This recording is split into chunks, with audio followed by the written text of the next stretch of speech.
আসসালামু আলাইকুম everyone, welcome back to my channel. আজ আমি আপনাদের সাথে শেয়ার করব মাত্র 1 কাপ আটা দিয়ে মুচমুচে মজাদার নিমকি রেসিপি।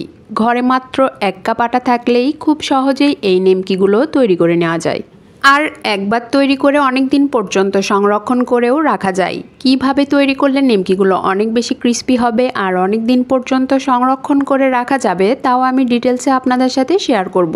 তাহলে আর কথা না বাড়িয়ে চলে যাচ্ছি রেসিপিতে। নিমকি তৈরির জন্য প্রথমেই মিক্সিং বলে নিচ্ছি 1 কাপ পরিমাণ আটা। আপনারা চাইলে আটার পরিবর্তে ময়দাও ব্যবহার করতে পারেন।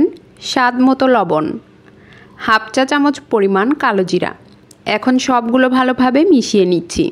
সবগুলো ভালোভাবে মেশানো হয়ে গেছে। এবার এর সাথে অ্যাড করছি 2 চা চামচ পরিমাণ রেগুলার রান্নার তেল। তেল একেবারে গরম করে নিয়েছি। তেল অতিরিক্ত গরম হয়ে উপরে ধোঁয়া উঠছিল, এই জন্য তেল অ্যাড করার পর কিছুটা পুড়ে গেছে।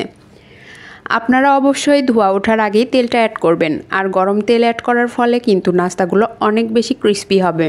সবগুলো আবারও ভালোভাবে মিশিয়ে নিচ্ছি। এই পর্যায়ে গরম অনেকটাই কমে গেছে, এই জন্য হাত দিয়েই মিশিয়ে নিচ্ছি। আটা মেশানো যত ভালো হবে নিমকিগুলো খেতে ঠিক ততটাই মজার হবে। একেবারেই ভালোভাবে মেশাতে হবে যেন হাতে আটা মুঠি করলে দলা পেকে যায়। কিছু সময় মেশানোর পরে দেখুন আটা হাতে মুঠি করলে দলা পেকে যাচ্ছে, তার মানে একদম পারফেক্টভাবে মেশানো হয়ে গেছে। এবার এর সাথে অল্প অল্প করে নর্মাল তাপমাত্রার পানি অ্যাড করে ভালোভাবে মিশিয়ে নিচ্ছি। পানি একবারে অ্যাড করা যাবে না, তাহলে ডো একেবারেই নরম হয়ে যেতে পারে। অল্প অল্প করে পানি অ্যাড করছি আর ভালোভাবে মিশিয়ে নিচ্ছি। এই ডো নর্মাল রুটি পরোটার ডো থেকে কিছুটা টাইট ফিট হবে। 1 কাপ আটার ডো তৈরি করতে পানি লেগেছে প্রায় 1/4 কাপ। আপনাদের এর চেয়ে কম বা বেশি লাগতে পারে। সবগুলো ভালোভাবে মেশানো হয়ে গেছে। দেখুন ডো অনেকটাই টাইট ফিট হয়েছে। নর্মাল রুটি পরোটার ডো থেকে এই ডো কিছুটা টাইট ফিট করেই তৈরি করতে হবে, তাহলে নিমকিগুলো অনেক বেশি ক্রিস্পি হবে। ডো রেডি হয়ে গেছে। এখন এর উপরে সামান্য তেল লাগিয়ে একটা ঢাকনা দিয়ে ঢেকে রেস্টে রেখে দিচ্ছি 10 মিনিটের জন্য। 10 মিনিট পরে দেখুন ডো আগের থেকে কিছুটা সফট হয়েছে। এখন এই ডো 2 থেকে 3 মিনিট খুব ভালোভাবে মথে নেব। মথে নেওয়া হয়ে গেছে। এবার বড় করে একটা রুটি তৈরি করে নিচ্ছি। এই রুটি একেবারে মোটা হবে না, অনেকটা পাতলাই হবে। রুটি তৈরি করার পর এর পুরুত্ব ঠিক কেমন হয়েছে আমি আপনাদের দেখিয়ে দিচ্ছি। দেখুন একেবারেই মোটা না, আবার একেবারে পাতলা না। রুটি তৈরি করা হয়ে গেছে। এখন একটা ছুরির সাহায্যে আমি আমার পছন্দ অনুযায়ী শেপ দিয়ে নিমকিগুলো কেটে নিচ্ছি। আপনারা আপনাদের পছন্দ অনুযায়ী যে কোনো শেপ দিয়ে নিমকিগুলো কেটে নিতে পারেন। আমি একটু ছোট ছোট পিস করে কেটে নিচ্ছি, এতে করে দেখতে অনেক সুন্দর হবে। দেখুন আমি কিভাবে কেটেছি, একটু খেয়াল করলেই বুঝতে পারবেন। আমি কয়েকটা নিমকি হাতে নিয়ে দেখিয়ে দিচ্ছি। সবগুলো নিমকি আমি একইভাবে তৈরি করে নিয়েছি। এবার এগুলো ভাজার জন্য পর্যাপ্ত পরিমাণ তেল দিয়ে চুলায় একটি প্যান বসিয়েছি।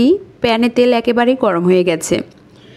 এই পর্যায়ে চুলার হিট মিডিয়াম টু হাই রেখে নিমকিগুলো গরম তেলে ছাড়তে হবে। এরপর একটা চামচের সাহায্যে সবগুলো হালকা নেড়ে দিচ্ছি। এতে করে একটার সাথে আরেকটা লেগে থাকবে না, সবগুলো আলাদা হয়ে যাবে। বারবার নেড়ে চেড়ে ভাজতে হবে, এতে করে নিমকিগুলো অনেক বেশি ফুলবে। 2 পাশেই যখন হালকা কালার আসবে ঠিক সেই পর্যায়ে চুলার হিট কমিয়ে মিডিয়াম টু লোয়ের মাঝামাঝি রেখে নিমকিগুলো সময় নিয়ে ভাজতে হবে। সময় নিয়ে ভাজলে নিমকিগুলো অনেক বেশি ক্রিস্পি হবে আর অনেক দিন পর্যন্ত সংরক্ষণ করেও রাখা যাবে। একেবারে লো হিটে ভাজা যাবে না, তাহলে নিমকিগুলো অনেকটাই তেল টেনে নেবে। বারবার নেড়েচেড়ে ভাজতে ভাজতে দেখুন সুন্দর কালার চলে আসছে। নিমকিগুলো ভাজা হয়ে গেছে। এবার একটা স্ট্রেনারের সাহায্যে সবগুলো নিমকি তুলে নিচ্ছি। এই নিমকিগুলো দেখতে যতটা সুন্দর খেতেও হয় অনেক বেশি মজার। আপনারা বাসায় অবশ্যই একবারের জন্য হলেও ট্রাই করবেন। আমার রেসিপি কোথাও যদি একটুও ভালো লেগে থাকে অবশ্যই লাইক শেয়ার কমেন্টস করবেন আর সাবস্ক্রাইব করে আমার পাশেই থাকবেন। আশা করি আমার রেসিপি আপনাদের সকলেরই অনেক ভালো লেগেছে। এতক্ষণ আমার সাথে থাকার জন্য সবাইকে অনেক অনেক ধন্যবাদ। আসসালামু আলাইকুম, আল্লাহ হাফেজ।